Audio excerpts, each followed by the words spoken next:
Hello everybody, it's Wyvern here with another bit of Total War Warhammer 2 quick match gameplay.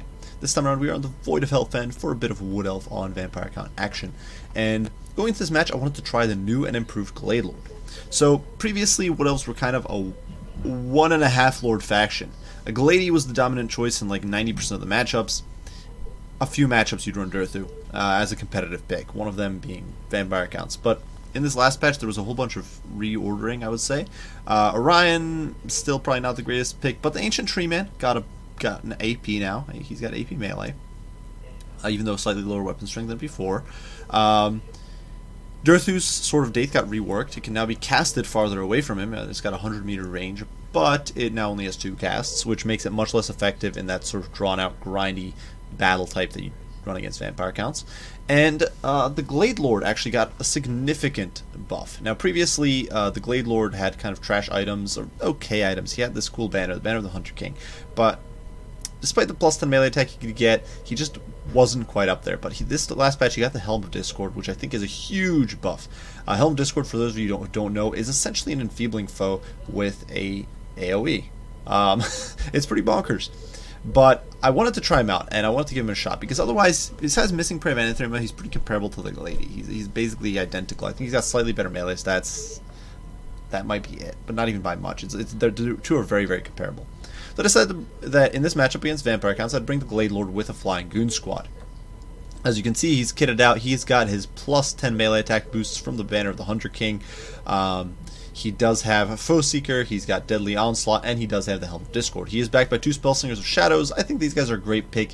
Honestly, even if you just were looking for a fighty unit to bring in alongside your Glade Lord, even if you didn't decide to bring them with spells, I think they'd be an okay choice.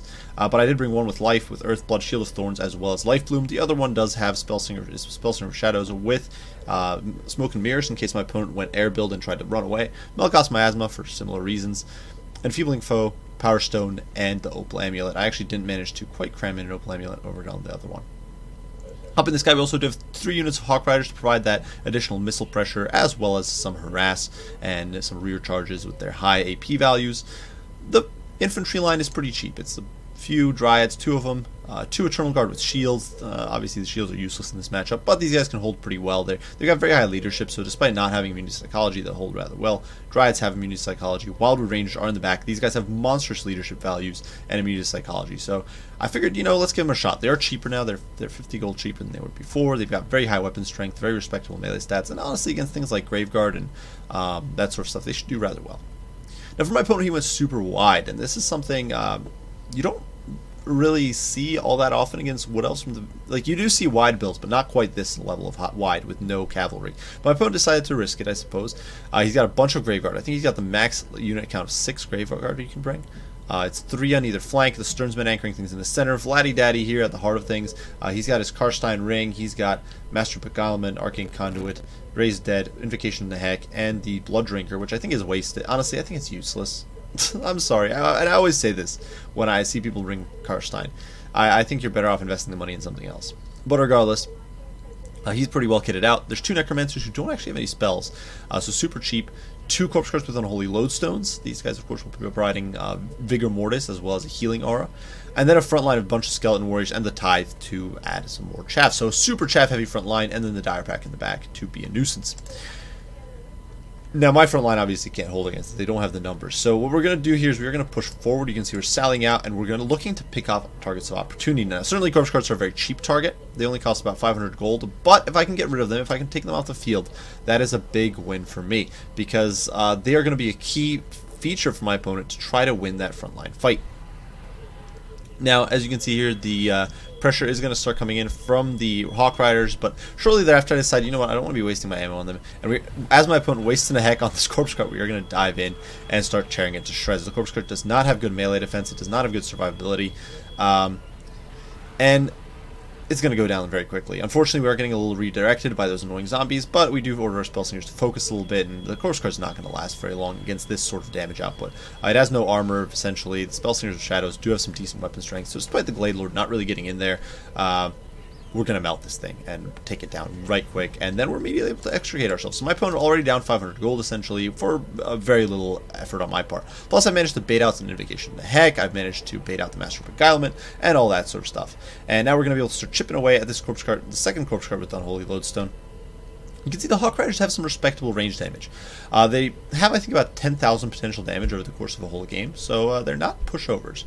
And you can see they're chipping this corpse card down very, very rapidly, but we are going to finish it off in melee, trying to save our ammo a little bit, and you can see we're going to dive in. In the meantime, the front lines are about to clash. You can see the Dryads pushing out to encounter the Skeleton Warriors. Against Skeletons, Dryads will do rather well. Dryads are well kitted out to slaughter chaff. Not necessarily the best unit for it just because they're a low HP pool and bad melee defense, but they'll definitely do okay. And if we can get some... And if we later push in Eternal Guard and stuff like that, they'll do okay. Over here, unfortunately, the Dire Pack does get in, and they are actually going to manage to do some damage. You can see we do get an Earthblood off because I didn't want to get melted by that anti-large bonus, but despite our best efforts, we're going to start losing a few troops. We're going to lose a few Hawk Riders here, I do believe. But we do take the Dire Pack offline. We're going to beat them down pretty hard, and then be able to, once again, fly away with minimal losses. The Hawk Riders do take a few model losses, but... unfortunately, for my opponent, you know, he's now down 2 corpse cards, he's down the Dire Pack, so for very little loss, we've done very well for ourselves. A second mistake my opponent is making is piling in with all of his troops. You can see the Grave Guard just diving in here against the Eternal Guard, and they're all getting smushed up, caught up on single units. And we are going to push in our Wildwood Rangers. Now, this isn't ideal for our Wildwood Rangers either, but because I'm investing a lot less in this fight, it's still a win for me. And over here, the Wildwood Rangers are about to snare this flank as well, shut down these flanking Königstein Stalkers and Skeleton Warriors. And I actually missed the Königstein Stalkers when I was first describing the build, but they were in there as well. And my opponent's Graveguard, in the meantime, kind of caught out, not really doing very much. You can see the Hawk Riders taking off. Unfortunately, a bit of a misplay on my part is that rather than just pulling straight away with the Hawk Riders, I tried to order them to force path. I was clicking for them to move over there before they'd moved, before they'd fully taken off, so they took some extra model losses, which sucks. That said, though, we are going to start bombarding these guys. You can see Invocation of the Heck going down, which kind of is annoying, but we did melt a few with our breath, and now we're going to dive in. We're very focused on trying to take out the Sternsmen. They are my priority target here because they are an anchor unit, and if I can wipe them out, that would be really nice. Now, in retrospect, I probably should have tried to snipe out the Necromancers. As long as they're not in combat, they do have that Master of Undeath aura. Now, unfortunately for my opponent, he's actually misplaying here a little bit because he is putting them in combat, and I do believe that when you're in melee, you don't get that regen aura, so you want to keep your Necromancers like in the back of the pocket, healing. But unfortunately, my opponent is not doing that, so yeah, he's getting shafted there a little bit. Over here, some skeleton summons or zombie summons are harassing my Wildwood Rangers. While the Wildwood Rangers, being Wildwood Rangers, don't give a darn. They've only lost 3 models, and they're hewing their way through all this trash with contemptuous ease. Up to 89 kills already. Over here, these Wildwood Rangers up to 55 with the Banner of the Hunter King in there. These guys have monster stats: 58 melee attack, 42 weapon strength, which is very high. They are just hacking and slashing their way through this foul undead filth. And despite my opponent's invocations and the heck and buffs and all that sort of stuff, we are doing a pretty good job of cleaving through this trash. We are able to get our Hawk Riders mostly out of there once again. Unfortunately, their mass is not the greatest. They do struggle to extricate themselves sometimes, but we can keep our lords and heroes in the fray here. We are going to get another Earthblood. It's basically a healing fest. It's a healing contest. We're going to be popping our Power Stones, and once again, the Hawk Riders coming in for a rear charge to really beat up this tide and these troops over here. We're trying to stream in from this flank over here. These Graveguard over here, which is actually doing some damage. The Hawk Riders, not the tankiest of units. They definitely don't have very good melee defense at all, 18. So even Graveguard, who's not really kitted out to deal with non-infantry targets, these guys are going to take a pounding, and you can see they're losing models left and right, which is really not good for me. Elsewhere, the Wildwood Rangers have finally, the Königstein Stalkers have given up, realizing the Wildwood Rangers are not going to be an easy pickings, and so they're going to spend their time now cleaving through Skeleton Warriors, raking up that kill count, and making themselves look good. Over here, we're going to pick off the Necromancer, and just trying to take down the leadership options my opponent has, slowly but surely just kind of avoiding getting shot to death. And you can see the over here, the Hawk Riders are actually going to be forced to rout. We do get a bit of a heal off, or I think that might have been Shield of Thorns on this pocket over here, trying to keep the physical resistances up. But you know, the Glade Lord, he's in there. We're doing well. We're able to pick off units, and as long as the Eternal Guard kind of holds out, as long as the Wildwood Rangers hold out, we should be okay. You can see the Wildwood Rangers just raking in the kills. Unfortunately, we are starting to have our first breaks. You can see the Dryads starting to crumble a little bit, despite their high kill counts and good efforts. Over here, the Dryads starting to fall apart. The Eternal Guard, though, coming in to stiffen things up. And now we're going to let our Hawk Riders do a bit of just shooty and harass. And my opponent's army is starting to fall apart. Although the balance of power is pretty decisively in my favor, largely because I still have several healthy heroes. But, you know, it's not over. He certainly has a lot of Graveguard. He certainly does have Vlad still on the field at full health. But I'm basically ignoring Vlad. Unfortunately, that breath attack, although it was aimed at a unit like over here, a huge misplay on my part because the breath attack got shifted to like over there once the unit's center moved due to the unit dying, and I ended up roasting a lot of my Wild Rangers, which was a huge misplay. So that's not something you want to happen, guys. You don't want to roast like half a unit of Wild Rangers due to bad breath. So I should have really been more careful about that. Should have tried to get into a better position, but oh well, what can you do? And that is going to force these guys to start buckling rather quickly, despite Earthblood being dropped and all that. Fortunately, these Wild Rangers over here committing now with the 230 kills, now just hacking and slashing through this graveyard, through these Königstein Stalkers. They're just doing a great job. And elsewhere, the Hawk Riders are going to dive in to harass this Necromancer. What I probably should have done is dove in against the Graveguard, destroyed them, and dealt with the Necromancer at a later point, because he is pretty hard to hit and pretty tough to shut down. Nonetheless, we are slowly but surely chewing through the Graveguard, the Eternal Guard holding strong, and a constant cycle charging is starting to wear down my opponent's troops. Unfortunately, Wild Rangers, crippled by their own side, are being forced to rout off, but Glade Lord is still doing some good work. The Stearnsmen are starting to finally give in. They're down to 15 models. Stearnsmen really don't break. It's one of those things. They're a unit that just never shatters, never disintegrates. But hey, we got some good damage in on them. They are slowly but surely dying off. And these Wild Rangers over here, absolute champions of the people, just holding out and cleaving through everything. Königstein Stalkers, Graveguard, zombies, skeletons, whatever comes under their glaives is dying. And look at these guys. They look so awesome too. I absolutely love the look of the Wild Rangers. I wish they were a little more viable in more matchups, but they're so vulnerable to shock damage, but they're just awesome. Regardless, elsewhere, we are cleaning up these Graveguard, and we picked off that oh, actually we didn't pick off the Necromancer. I lied. I'm a fraud. But we did pick off this Graveguard for the most part. We're kind of mopping up these pockets. Our Spellslinger just diving through, not even sure who the Pigeon Lady's going for, perhaps going after the Stearnsmen. The Hawk Riders are also starting just, at this point, I've kind of set them up on the periphery. Unfortunately, one of our units of Hawk Riders shattered off the field. You can see them disappearing there in the distance with 9 models, so really kind of disappointing there. But the Hawk Riders at this point are just going to sit tight and shoot. Hawk Rider damage, like I said, not the worst. They do have like 8 AP damage, I think, per shot. They've got 18 models now. It's less because they're beat up, but they're going to be able to whittle down these Graveguard for me and really open up my opponent to further killing. And you can see the Necromancer went down, and we're just peppering away. We're sniping away. The Glade Lord still has a lot of ammo that I could use as well, and I haven't used, unfortunately. The Dryads here being committed a little prematurely. Should have made sure to mop up these peripheral Graveguard and dealt with those units. But at this point, you know, we're just peppering down. It's a bit of a standoff, and I'd plan at this point to use up as much ammo as I can. I want to finish this battle off efficiently, perhaps potentially, although my opponent is not likely to come back into this. Vlad is still a potent force, and if his Graveguard sticks around with Vlad's support, things could look grim. So we're going to pepper him down a bit, set up our Glade Lord for another roasting breath. You can see the breath is going to come down here on the Graveguard, just melting them, taking about 20 to 30 models off of them. This guy's up to 273 kills, and we are going to dive in, and this is going to be endgame. Down comes the Glade Lord, diving in, popping the Helm of Discord. At this point, the Wild Rangers, who were just positioned into the perfect spot, plunging in with the Eternal Guard, just all troops in. These last 2 Graveguard over there shattering, and at this point it's going to be GG as my opponent suffers army losses, and Vlad, who survived to the bitter end, is now going to simply disintegrate. He got basically no use out of the Karstein Ring, got basically no value out of Blood Drinker in my opinion. We basically just ignored him. And so that's going to be game. And despite that, I do think Vlad's a good choice in this matchup, don't get me wrong. But that was game. So now, in retrospect, the build, a few misplays from my part on the Hawk Riders. You always want to pull out, make sure your Hawk Riders are fully out before repositioning them. I was impatient and didn't let that happen. You also probably want to be a little more careful with your cycle charging.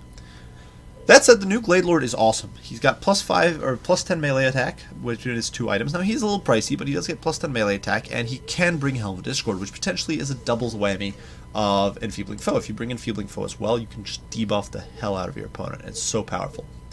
Spellslinger is also great. Honestly, I'm not entirely sure you need to bring a second set of spells. Maybe just a normal Great Eagle might be the way to go. I'm not entirely sure how the stats on the units compare.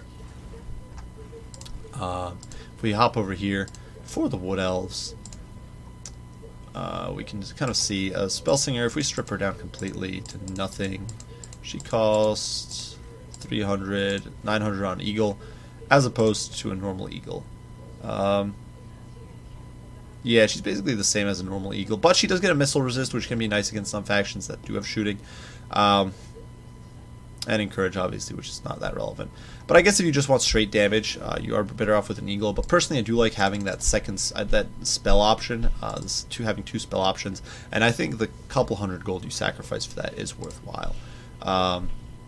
Getting something like an extra enfeebling foe or Melkos Miasma to force your opponent into bad engagements, or Spellslinger of Life for some buffs. I'm not entirely sure, to be honest, that the Shield of Thorns was worthwhile. I think that might have been a bit of a waste of Winds of Magic there, but nonetheless, did pretty well.